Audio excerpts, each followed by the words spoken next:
Glória a Deus, é um prazer estar com vocês aqui. Muito obrigado, muito obrigado. Estou muito feliz de ver vocês que aceitaram o nosso convite. E quero também cumprimentar a todo mundo que está assistindo de casa. Eu já recebi a informação aqui que há milhares de pessoas aí nesse momento conosco. Que Deus abençoe você no Brasil e no exterior, tá bem? E que vocês possam sentir o aconchego de Deus nesse momento. Eu sei que muita gente ficou curiosa com o título, Jesus como você nunca viu. O que eu quero dizer com isso? O que eu posso apresentar sobre Jesus que você fala, puxa, eu nunca tinha parado para pensar desse jeito.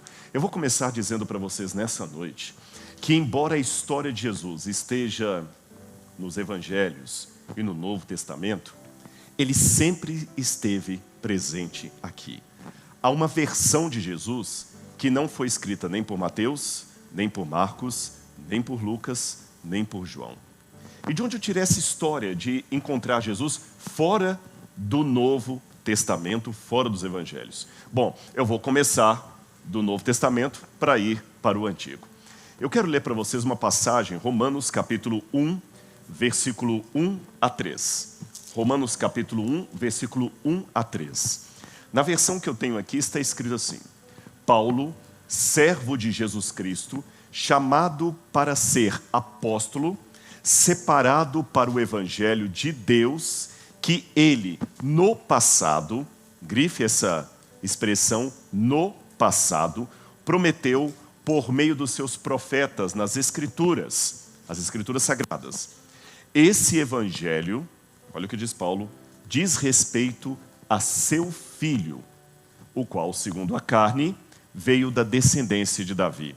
Quando Paulo fala o evangelho que foi pregado no passado, na língua grega em que isso foi escrito, é como se ele falasse não um passado de ano passado, de há 10 anos, é outrora. Tem algumas versões da Bíblia que trazem assim, o evangelho que foi pregado outrora. Ele está referindo-se a tempos muito distantes do próprio apóstolo Paulo, muito mais antigos. E quando foram esses tempos antigos em que o evangelho foi pregado? Note que quando Paulo escreveu Romanos, os 4 evangelhos que nós conhecemos não estavam prontos ainda. O Novo Testamento estava em processo de ser escrito. E ele já anunciou, inspirado por Deus, que houve um evangelho pregado outrora. Será que dá para saber quando é esse outrora? Eu quero continuar com Paulo. Eu quero que vocês acompanhem agora a leitura de Gálatas, capítulo 3, versículo 8. Gálatas, capítulo 3, versículo 8 diz assim: Ora, tendo a Escritura previsto que Deus justificaria pela fé os gentios, gentios são os não-judeus. O texto continua. Preanunciou o evangelho a quem? A Abraão, dizendo, em ti serão abençoados todos os povos. Então, o evangelho foi pregado a Abraão. Paulo escreveu que não foi somente o evangelho que foi pregado a Abraão, mas que ele foi pregado por Deus. Agora você pode perguntar, Abraão não sabia nada sobre Maria, sobre os magos, sobre a manjedoura em Belém? Como esse evangelho foi pregado a Abraão? Eu vou explicar para vocês usando uma analogia de uma história verdadeira. Eu não sei quantos aqui ou quem está acompanhando de casa já ouviram falar de Helen Keller. O rosto dela está aqui à frente. Helen Keller foi um caso extraordinário de estudo da medicina, porque por um problema no seu nascimento, ela ficou cega e surda desde a mais tenra idade. Então ela nunca viu nada, nunca ouviu nada, e só foi aprender a falar depois que ela já estava entrando na adolescência. Então imaginem a curiosidade das pessoas para conhecer a mente de Helen Keller. Alguém que nunca viu, nunca ouviu nada. E ela era uma devota cristã. Ela aprendeu muito sobre Jesus com Annie Sullivan, a mulher que conseguiu fazer com que Helen Keller se comunicasse com o mundo exterior. E vários jornalistas vieram conhecer Helen Keller e perguntavam, por exemplo, como é o seu sonho? Como é que ela sonhava? Porque ela não tinha registro de imagem nem de som. E das várias perguntas que fizeram, disseram para ela, e sobre Deus? Por exemplo, você é cristã. Como é que você ficou sabendo de Jesus? A resposta de Helen Keller foi a seguinte: Deus sempre esteve comigo no meu mundo, escuro e silencioso. Eu só não sabia que ele se chamava Jesus. Ele sempre esteve comigo. Eu só não sabia que ele tinha esse nome. Foi assim que o Filho de Deus apareceu aos patriarcas. Eles só não sabiam que ele tinha esse nome. Vamos começar a história? Abraão. É com ele que eu abro a nossa trajetória de apresentar Jesus de uma maneira que você nunca viu. E eu vou começar a relação de Abraão com Jesus, ainda que Abraão não soubesse que ele tinha esse nome, com uma observação que eu não sei se você já percebeu. Como Deus faz pedidos estranhos e perguntas estranhas. Dando exemplo de perguntas estranhas. Jesus no Novo Testamento, diante de um cego, o cego chega, ou o leproso, Jesus, filho de Davi, tenha misericórdia de mim. E Jesus faz a pergunta mais esquisita que alguém podia fazer. O que você quer que eu faça? Não é estranho você que está em casa acompanhando? O que você quer que eu faça? E pedidos ainda mais estranhos. Um jovem falou, mestre, eu te seguirei. Você quer me seguir? Vai, vende tudo que você tem, dá metade aos pobres, depois vem e me segue. Pedidos estranhos. Aliás, se eu pudesse dar um título para a história dos patriarcas, eu chamaria essa biografia de Pedidos Estranhos. E entre esses pedidos estranhos, ele pediu a Abraão um dia que trouxesse o seu filho e sacrificasse. Essa história que eu vou contar para vocês, ela começou numa parte do mundo que tinha uma cidade chamada Ur dos Caldeus. É aqui que começa a história de Abraão, por volta de 1900 a.C. Eu vou colocar no mapa aqui e vocês vão ver a cidade de Ur dos Caldeus, que está bem aqui, vocês podem ver. Ur, perto de outras grandes cidades, Lagash, Larsa, Erech, Eridu. Essas cidades que foram formadas ali perto do Golfo Pérsico são as mais antigas cidades que nós conhecemos. Aqui foi o berço da civilização. Só para ajudar no seu entendimento, eu vou mostrar um mapa atual de onde estaria a cidade de Ur, onde a nossa história começa. Nós pegaremos o mesmo mapa, na região chamada Mesopotâmia, e pegaria o que hoje é o Iraque, uma parte, um pedacinho da Turquia e a Síria. Essa parte forma como se fosse uma lua crescente, é chamada de crescente fértil ou Mesopotâmia, entre os rios Tigre e Eufrates. Nesse lugar aqui, começaram as primeiras civilizações da humanidade. Aqui começa a história da civilização. E o primeiro povo que habitou essa região fértil foram os sumérios. Os sumérios. Gente, os sumérios eram o povo mais inteligente de toda a história. Tem muita coisa que você tem até hoje que só passou a existir graças à invenção dos sumérios. Quer fazer uma lista rápida das coisas que os sumérios inventaram? Então vamos lá. A matemática. Se você hoje pode fazer um cálculo, é porque os sumérios inventaram a matemática. Os sumérios também inventaram a escrita. Vou mais. Os sumérios inventaram a roda. Foram os sumérios que inventaram a civilização, as cidades com muralhas. E já que inventaram a civilização, tinham que inventar também a política. Se você hoje come um cereal, é porque os sumérios inventaram a agricultura. E por fim, os sumérios inventaram também a cerâmica. Agora, como é que eu vou reconstruir a história dos sumérios para entrar na história de Abraão? Quando vocês entraram aqui no auditório, pena que o pessoal de casa não pôde ver, mas eu vou mostrar aqui na frente, vocês viram algumas réplicas de peças que nós temos no Museu do NASP. E eu mostrei 2 tabuinhas de argila com escrita cuneiforme, tá certo? Eu tenho a cópia delas aqui na frente. Você tem essa primeira, que é o épico do Gilgamesh, que era uma história de um herói sumeriano que venceu as águas do dilúvio. Muito antes de Moisés escrever sobre o dilúvio, os sumérios já contavam do dilúvio, diziam até que eles eram descendentes daqueles que sobreviveram ao grande dilúvio que inundou toda a terra. Curioso isso. Além disso, você tem também essa outra tabuinha de argila, que são as leis de Eshnuna. Essas leis me ajudam a entender muito do comportamento dos patriarcas. Por exemplo, porque Abraão teve um filho com Agar, havia uma determinação legal para isso. E nessa época que os sumérios dominavam a cidade, você sabe que tem a hegemonia de um povo, mas outros começam a aparecer e brigar pelo poder. surgiu um sujeito na história aqui. Eu estou em 2300 a.C. Seu nome, Sargão I. Sargão foi o rei dos Acádios. E Sargão foi um conquistador que acabou diminuindo bastante a força daquele império sumério. E a principal cidade nesse tabuleiro de jogo pelo poder era a cidade de Ur, onde começa a história de Abraão. Então não esqueça disso. Eu estou construindo o cenário para vocês entenderem Ur e a importância de onde Abraão saiu. O último rei da dinastia de Ur, que a gente chama em arqueologia de Ur III, foi esse que eu vou apresentar para vocês aqui à frente. O rei Ibibicim foi o último rei de Ur dos Caldeus.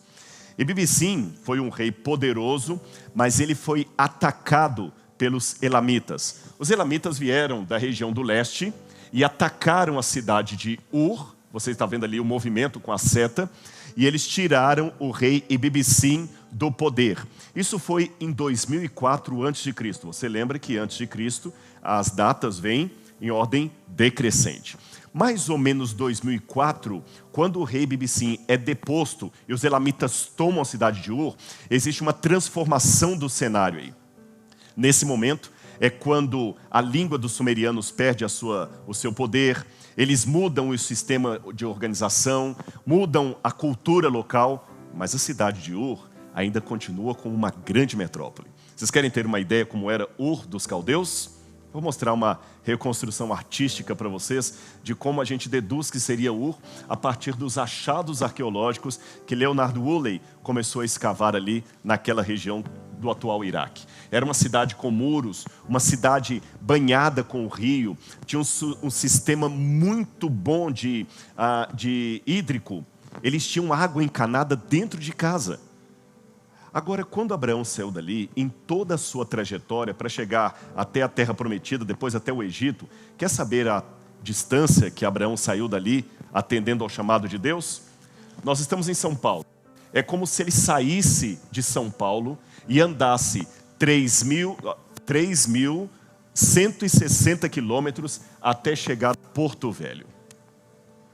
Imagina você andando isso em lombo de animal ou a pé. Foi a distância percorrida por Abraão em toda a sua trajetória, tá bem?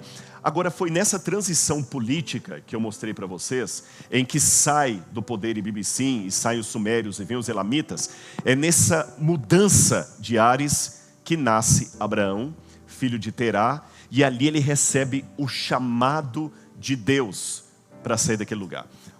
Só para vocês entenderem, Deus chamou Abraão para sair da terra 2 vezes. Uma primeira vez em Ur e depois em Harã, que eu vou falar daqui a pouquinho. O primeiro chamado foi para sair de Ur. Talvez esse chamado que Abraão recebeu foi o que motivou sair toda a família dele de Ur. Inclusive Terá, o seu pai, seu irmão, seu sobrinho. Foi um clã que deixou Ur. Agora vamos ver na Bíblia, o livro de Hebreus, contando, Hebreus capítulo 11, como é que foi esse chamado de Abraão quando Deus o chamou. Já está aqui na tela. Vamos acompanhar juntos. Pela fé, Abrão, que na época ele ainda não tinha o nome de Abraão, quando chamado, obedeceu a fim de ir para um lugar que deveria receber por herança. E partiu, sem saber para onde ia. Talvez foi esse chamado de Abraão que eu falei com vocês, que fez com que a família toda saísse. Agora imagina a trajetória. Ele sai de Ur dos Caldeus, só que ele não vai direto para a Terra Prometida. Eles param, estacionam em Harã, ou Padam Aram, que hoje seria na Turquia. E eu faço uma pergunta, por que Abrão parou ali com seu pai? A Bíblia não oferece essa resposta, mas dá para eu levantar algumas hipóteses ali.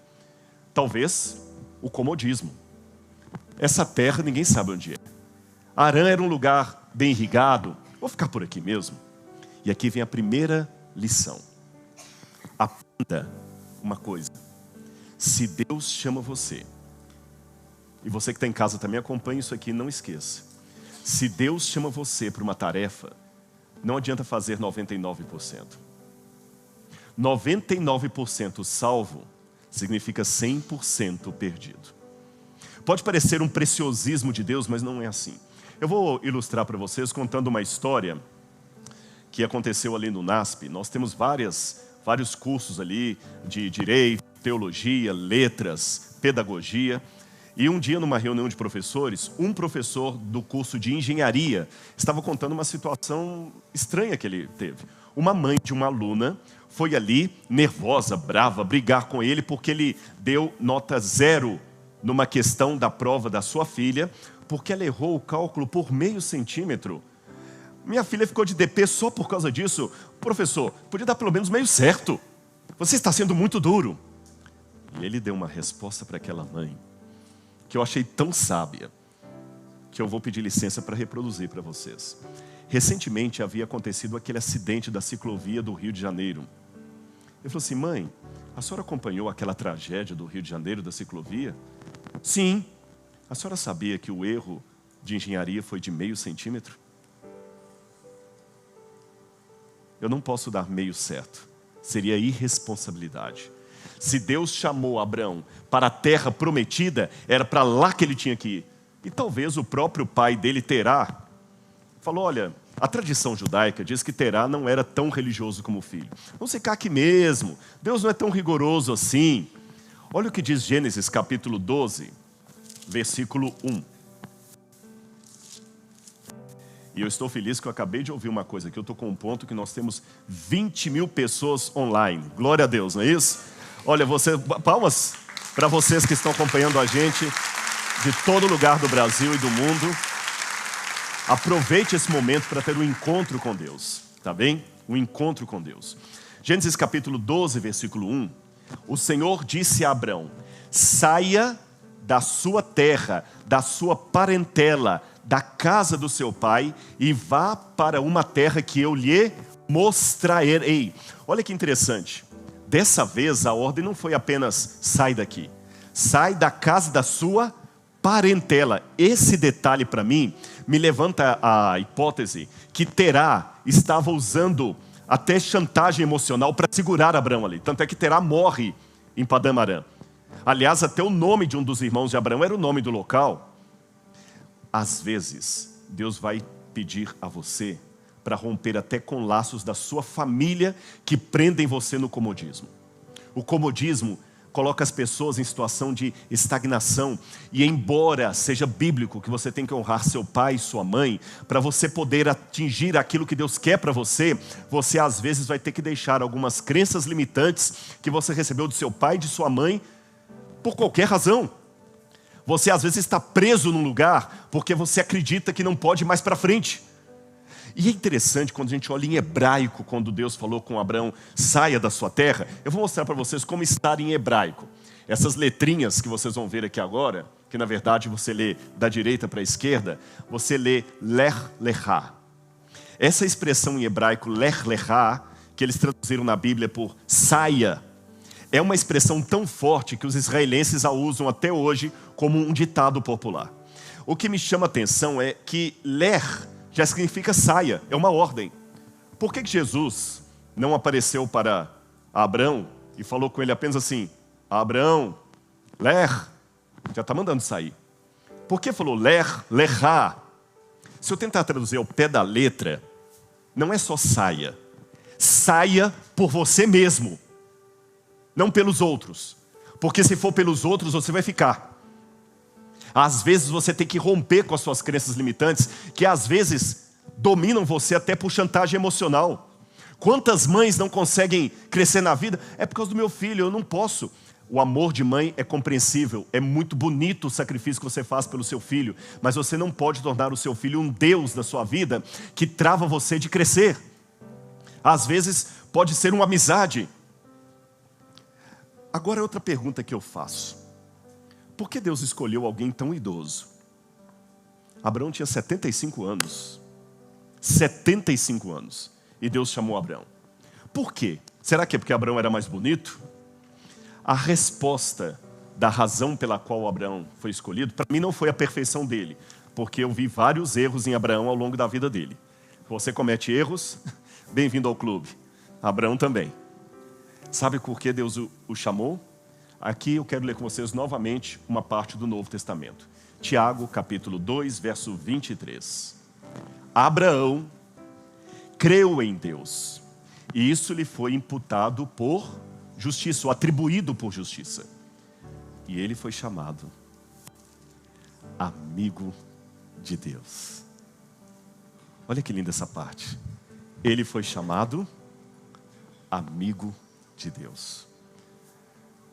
Eu gostaria, hoje, se eu fosse um profeta bíblico, de escrever uma Bíblia nova e colocar o seu nome ali. Qual o seu nome? Mariana. E Mariana creu em Deus. Isso lhe foi atribuído por justiça. E Mariana foi chamada amiga de Deus. Você é amiga dele. E ele te ama. Não deixe ninguém fazer você duvidar disso. E Denise acreditou. E isso lhe foi atribuído por justiça. E Denise foi chamada amiga de Deus. Qual o seu nome? André. André acreditou e foi chamado amigo de Deus. Vamos sair de Padã Arã agora e vamos para onde Deus nos chamou. É uma terra desconhecida, não sabemos onde é, mas nós vamos porque o Lech Lechá está conosco. Ele nos chamou. E quando Abraão chega ali naquela terra, ele não tem um lugar fixo ainda. Ele vai morar com suas tendas no território de outra pessoa, de um homem chamado Manre. E ali sabe o que havia muito? Ali havia muitos carvalhos. A Bíblia fala dos carvalhais de Manre. E eu gostaria de falar com vocês um pouquinho sobre o carvalho, essa árvore que me encantou tanto em Israel. O carvalho é uma árvore linda. Linda, linda, maravilhosa. E eu pesquisei um pouco sobre o carvalho e descobri algumas coisas. Por exemplo, você sabia que o carvalho é uma árvore que pode viver entre 500 e até 1000 anos? O carvalho é a árvore mais velha que você vai ver numa floresta de árvores. O tronco dela é bem enrugado e as raízes também, demonstrando uma árvore de sofrimento.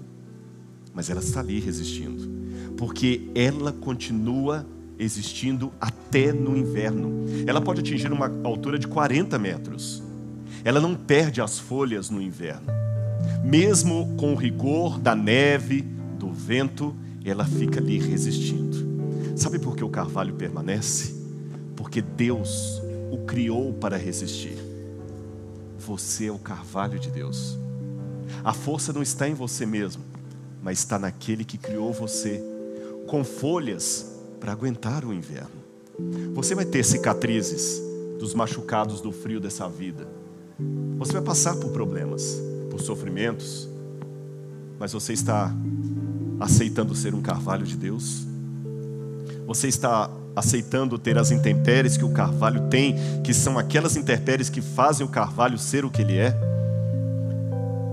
Nós vivemos num tempo muito complicado.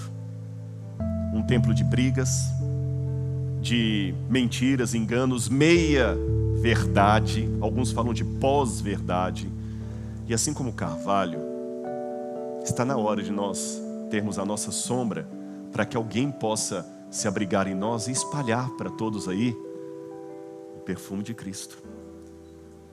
Eu chamei você hoje para ser um carvalho de Deus.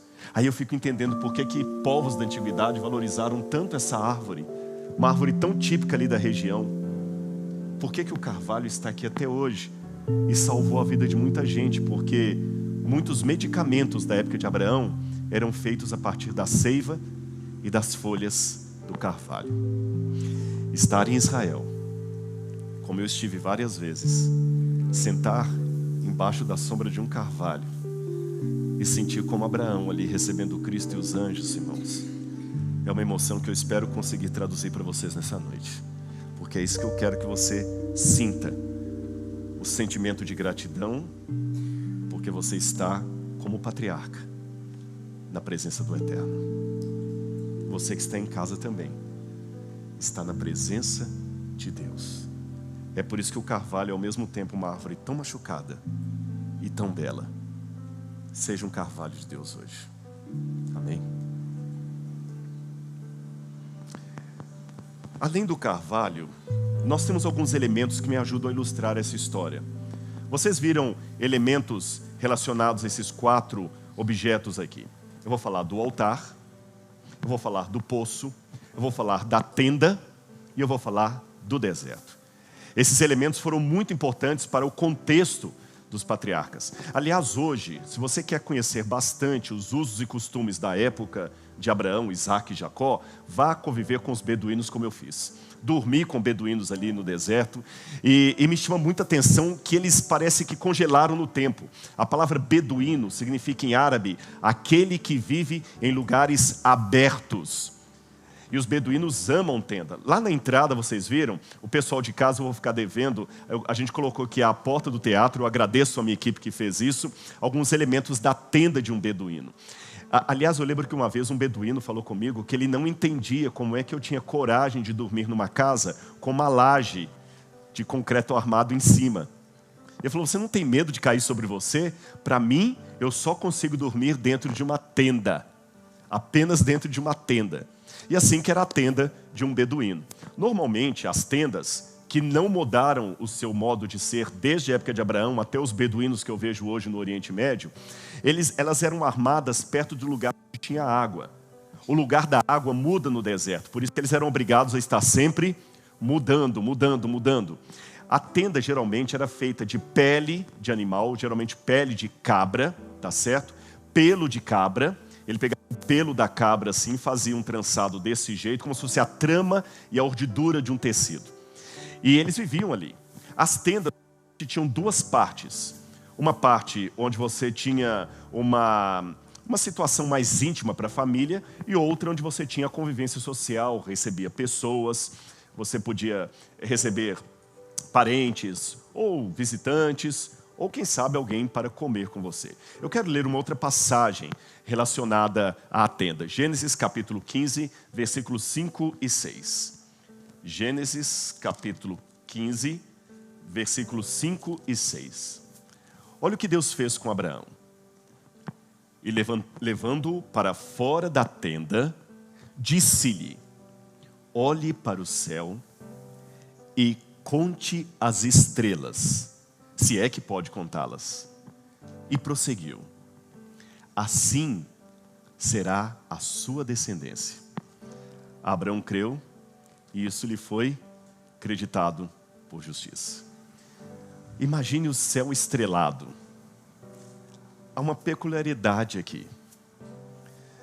Quando Abraão pôde contemplar um céu com muito mais estrelas do que nós veremos aqui em São Paulo, por causa da luz artificial, ele ficou quase que hipnotizado diante de tamanha beleza.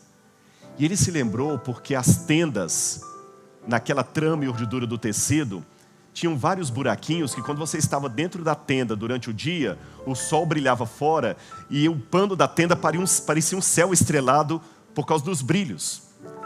Ele já estava acostumado com aquele céu de dentro da tenda. Deus falou, não, saia da sua zona de conforto, vem aqui para fora. Senhor, aqui está bom, fala comigo aqui dentro, lá fora está frio, é mais seguro dentro da tenda. Não, eu tenho algo muito mais belo para você aqui fora. Vem, olha para cima, conta as estrelas, se é que você pode. Não posso, Senhor, são muitas estrelas. Abraão, vem cá que eu quero te contar uma coisa. Como o número das estrelas, serão os seus descendentes. E vou te contar uma coisa. Eu virei na terra e eu me tornarei um dos seus descendentes. Você ainda não sabe que nome eu terei, mas eu nascerei de uma mulher que também será descendência sua. Eu sou o seu Deus, eu sou o seu Criador, mas para salvar você, eu me tornarei o seu filho. O Evangelho foi pregado a Abraão. Num outro momento da sua vida, Deus fez um outro pacto com ele. Falou, Abraão, você vai pegar animais agora e vai cortar no meio, vai colocar a carcaça de um lado, a carcaça de outro lado e vai guardar. E diz que Abraão fez aquilo, e várias aves de rapina vinham ali nos animais, ele chotava as asas, as aves, depois ele dormiu, e veio um fogo de Deus e passou pelo meio dos animais. A gente não entende o porquê disso. Eu vou explicar para vocês. Lembram os tabletes com inscrição cuneiforme que eu falei? Eu não sei se há advogados aqui, mas a gente estuda muito o direito da antiga Mesopotâmia. E os códigos jurídicos da época diziam que uma forma de fazer um acordo entre dois reis ou entre dois líderes era o seguinte: cortava-se um animal, deixava metade da carcaça de um lado, a outra metade do outro, eu pego uma tocha e a outra pessoa com quem eu estou fazendo o acordo pega a tocha e nós passamos um pelo outro, pedaço do animal de um lado, pedaço do animal do outro. Quando nós chegamos no centro, nós trocamos a tocha e eu falo: fiz um acordo com você, eu cortei uma aliança. A palavra para aliança em hebraico é brit. Eu cortei uma aliança. Se eu não cumprir a minha parte no pacto, que eu seja esquartejado como esse animal. Foi isso que Deus fez com Abraão, mas com uma diferença: só o fogo de Deus que passou pelo meio. É como se ele falasse assim: é lógico que você tem uma parte no trato, mas o que eu tenho para você é tão grandioso que somente eu que posso garantir o cumprimento desse acordo. Abraão, quando estava na tenda, ele recebeu também anjos. Na verdade, eram Jesus e 2 anjos que o estavam visitando. E Jesus foi ali, em forma corpórea. Vamos a Gênesis, capítulo 17, versículo 17, num dos momentos em que Abraão estava junto com Jesus. Gênesis 17, 17, diz assim: quando ele recebeu a promessa que ele seria pai de uma grande nação.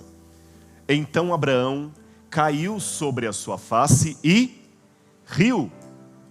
Essa expressão no hebraico, caiu sobre a sua face e riu, significa que ele ficou debruçado de tanto rir, como se alguém contasse uma piada tremenda. Sara também riu no outro momento, mas Sara foi mais comedida, ela riu escondido ali. Eu imagino que Jesus também riu com ele, porque Deus tem um bom senso de humor. Ele criou a gente e nós somos engraçados. E é interessante que quando a criança vai nascer, até na repreensão de Deus existe bom humor. Você está rindo, Abraão? Você está rindo, Sara? O menino vai se chamar Isaac. E tem um trocadilho aqui em hebraico. Porque quando você fala em hebraico, Vaitzak, em hebraico, essa expressão em hebraico, Vaitzak, ela pode ser lida de 2 maneiras. E Isaac, ou e riu. Porque o verbo chok significa rir em hebraico. E sabe como é que eles fazem a onomatopeia do riso? O que é onomatopeia, Rodrigo? Bom, é quando você imita o som de um objeto caindo, de um cachorro latindo, de um gato miando e até de uma gargalhada. Você lá que está em casa, você está mandando mensagem para o pessoal aí, chamando o pessoal para vir, aí você fala assim: olha, o Rodrigo falou uma coisa, na hora eu comecei a rir, eu kkkk. Sabe como eu faria isso em hebraico? Aí eu tsak, tsak, tsak, tsak, tsak. Risada. E o nome do menino ficou Itzak. Ou Isaac, risadinha. Deus tem um senso de humor maravilhoso. E hoje eu quero dizer para você que está acompanhando a gente em casa, vocês que estão aqui, eu estou sabendo que desde a última vez que eu falei, já tem mais 2.000 pessoas assistindo, estamos com 22.000 pessoas. Deixe Deus sorrir com você e para você. Sabe, gente, se um homem não sabe rir de uma boa piada, desconfie da religião dele. Você pode estar tendo problemas, mas você ainda tem motivos para sorrir, porque Deus está com você, e Ele come com você como comeu com Abraão. Até o cardápio é dado ali, não é isso? Eles comeram pão, coalhada, leite, carne, e comer com alguém no Oriente Médio é algo muito sério. Quando os beduínos chamam você para comer, você tem que aceitar. Um dia eu arrisquei um exercício de antropologia e perguntei para um beduíno: e se eu não quiser comer com você? Sabe o que ele me respondeu? Você está dizendo que me odeia.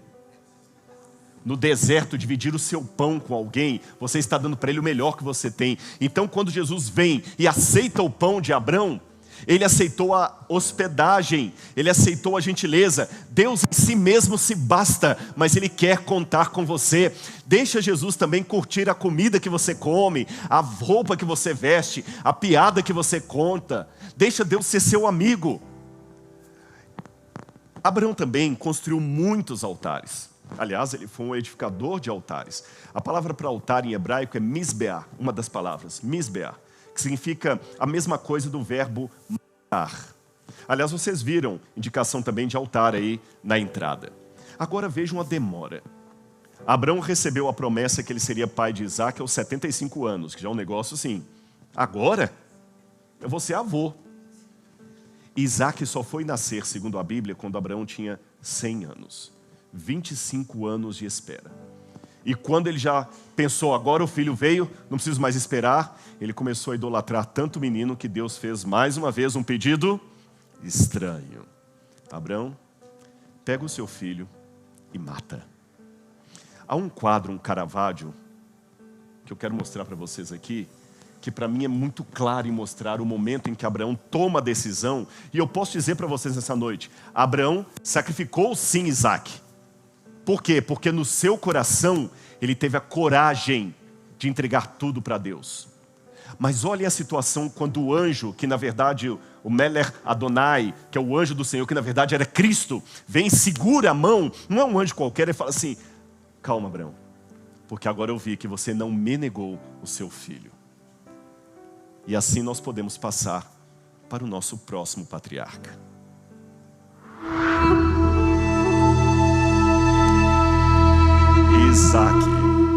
Itzhak, risadinha. Eu não sei se alguém aqui nos assistindo, ou de casa ou daqui, que seja da área de psicologia, mas vocês sabem que determinadas situações na vida causam situações de trauma, principalmente quando você está na iminência da morte. Há pessoas que ficam com síndrome do pânico porque quase morreram num assalto ou num acidente de auto, quase um coadjuvante da história. Bom, há muitas pessoas hoje que também são coadjuvantes na vida. Há pessoas que nasceram para ser protagonistas, outras parecem que ficaram como coadjuvantes e pensam, não sou eu que estou chutando a bola lá no gol, eu sou apenas um torcedor da seleção. Eu não sou o Neymar. Eu sou apenas alguém na plateia, eu não sou o cantor. Eu não sei qual é o seu papel na história. Mas aprenda que, quer como protagonista ou como coadjuvante, você pode ser alguém na mão de Deus. Sabe por quê? Isaac realmente não tem muita coisa para dizer da vida dele. Mas ele foi o elo entre Abraão e Jacó. Se não fosse Isaac, a corrente se soltava. E toda corrente é tão forte quanto mais fraco dos elos dela. O seu papel está sendo apenas de ligar o passado ao futuro? Faça o seu papel com Deus. Seja um protagonista ou seja um coadjuvante, não importa. Mas que você permita, através dos seus atos, Deus escrever a biografia dele na história da humanidade. Acho que estamos prontos para entrar no terceiro personagem da nossa trajetória com Jesus.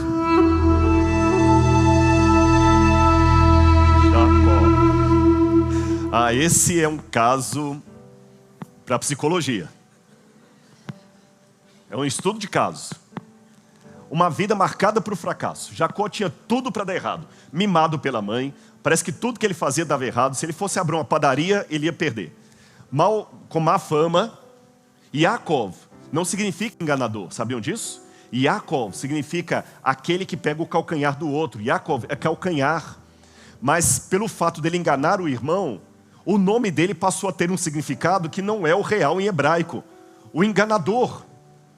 E Jacó cometeu tantos erros de engano que quando ele fugiu da casa da mãe dele, ele teve que fazer o caminho contrário. Vocês pararam para perceber isso? Eu comecei a trajetória dos patriarcas dizendo que Jesus os chamou de Ur para Arã e de Arã para a terra prometida. Jacó teve que fazer o sentido inverso.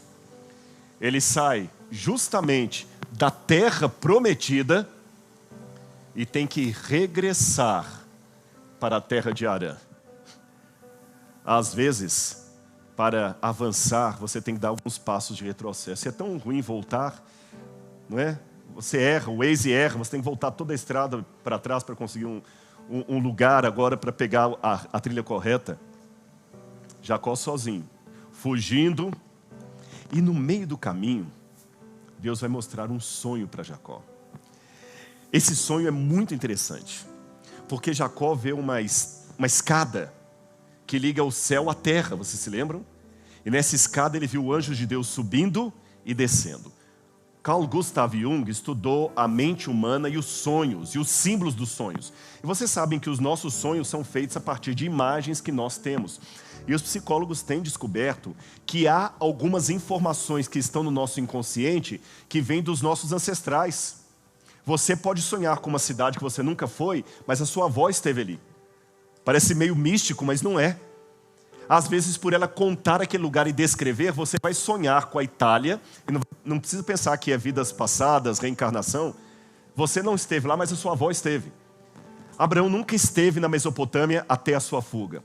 Mas ele deve ter ouvido várias vezes o seu avô Abraão contar, ou o seu pai também Isaac contar, sobre o principal templo que havia na cidade de Ur dos Caldeus. O Zigurat de Ur, como nós chamamos.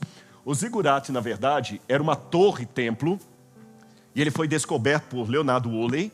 Olha o tamanho desse edifício, ele é esplendoroso até hoje, tem 3.000 anos isso aqui de existência, quase 4.000 anos de existência. E no centro do Zigurat, chama-nos a atenção, porque há justamente uma escadaria. E na época que Abraão morava em Ur, era por essa escadaria que o sacerdote subia e descia, levando os pedidos das pessoas até a divindade e trazendo a resposta. Agora, Deus, sabendo que essa imagem estava no inconsciente ou no subconsciente de Jacó, Deus partiu do conhecido para o desconhecido. Ele vê novamente uma escada, mas essa escada foi uma verdadeira teofania. O que é uma teofania? Uma aparição de Deus. Aquela escada ligava não apenas a base de um edifício ao seu topo, ela ligava a terra até o céu. E como um dia Deus chamou Abraão para contemplar as estrelas e fez uma promessa, no sonho ele chamou Jacó. Meu filho, você tem falhas, mas eu tenho um plano para você. Imagine-se hoje como Jacó. Você tem falhas. Eu sei que às vezes você olha no espelho e não gosta do que vê. Mas acredite no que eu estou falando. Você vai acordar do pesadelo da sua vida, certo de que esse lugar, que outrora se chamava Luz, deve ser chamado Betel. Em hebraico, Beit, casa, El, Deus. Porque aqui é a casa de Deus e eu não sabia. Aquele que apareceu também, Jacó, é o Filho de Deus e você não sabia.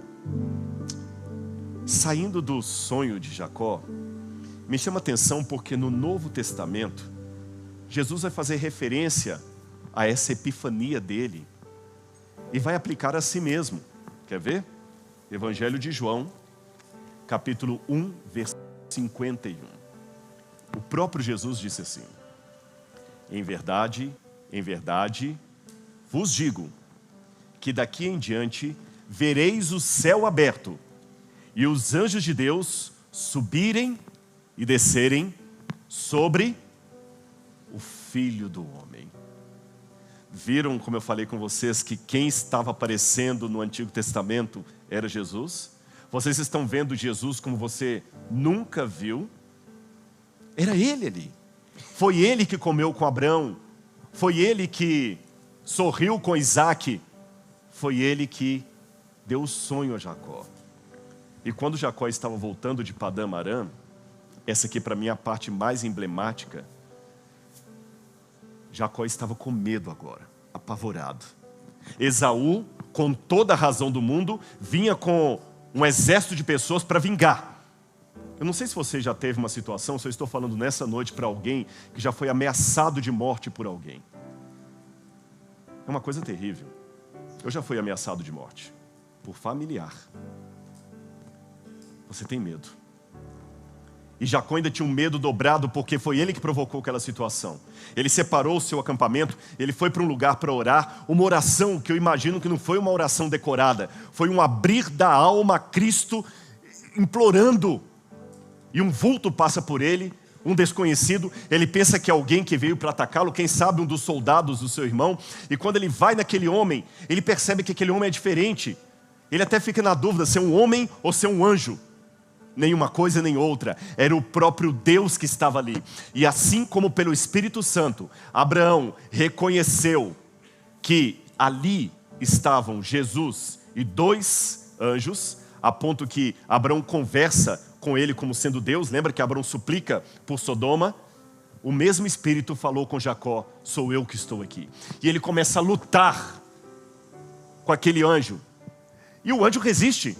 Mas você pode perguntar, se ele queria abençoar Jacó, se ele amava tanto Jacó, por que ele me bateu? Eu não errei aqui. Eu coloquei na primeira pessoa do singular, porque embora eu não seja profeta nem filho de profeta, eu sei que é a pergunta que muita gente está fazendo aqui. Se Deus me ama tanto, por que ele me bateu? Por que ele não me atende? Por que ele me bateu? E Jacó não queria soltar aquele homem e falar: me solta porque eu tenho que ir embora, solte-me porque eu tenho que ir embora, eu tenho que subir, eu não te soltarei. Quer ver?